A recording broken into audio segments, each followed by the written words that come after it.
Debagoieneko gure esku dago lantaldeek antolatuta eskutik eskura izenpean egin duten ekintza asteari Lizargaraten eman zioten amaiera atzo. Gehienak herrietatik oinez, Bergara, Antzuola eta Oñatitik joandako ia 300 lagun batu ziren mendiko elkartearen inguruan. Eta hamaiketako egin eta gero,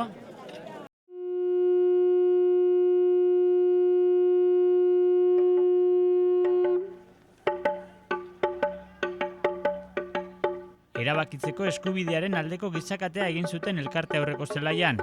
Ekainaren 8an Durango eta Iruña artean egingo denerako motorrak berotzen haste aldera.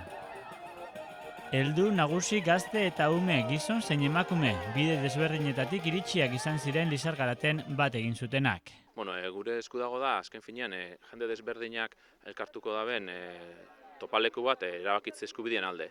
Eta guk gaurko ekintza honekin hori nahi ginoan simbolizau, ez? Trikiti doinuak lagun kalejira improvisatu zuten han batutakoek, giro ederra izan zen atzo goizez Lizargaraten. Aste osoko ekintzak aintzat hartuta berriz, arrakasta aipatzen zuten antolatzaileek eguaztenean arrasaten egindako ekonomiari buruzko mahai ingurutik hasita. Interes asko piztu eben, eta oso gustora. Gero ostiraleko kontzertua Karles Belda eta Joseba Tapia be, politxo.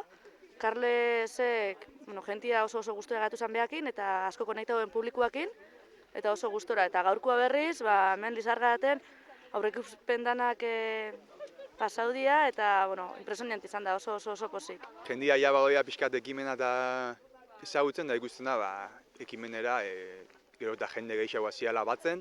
Eskutik eskura egitarauko asteburuko beste ekintza Oñatiko Gaztelekuko kontzertua izan zen esan bezala. Zugarramurdin, Euskal Herrian bizi den Karles Belda kataluniarrak maisuki lotu zituen soinuaren laguntzaz sorterri izandako herrialdea eta bizitoki duena, euskara eta katalana uztartu zaldi berean.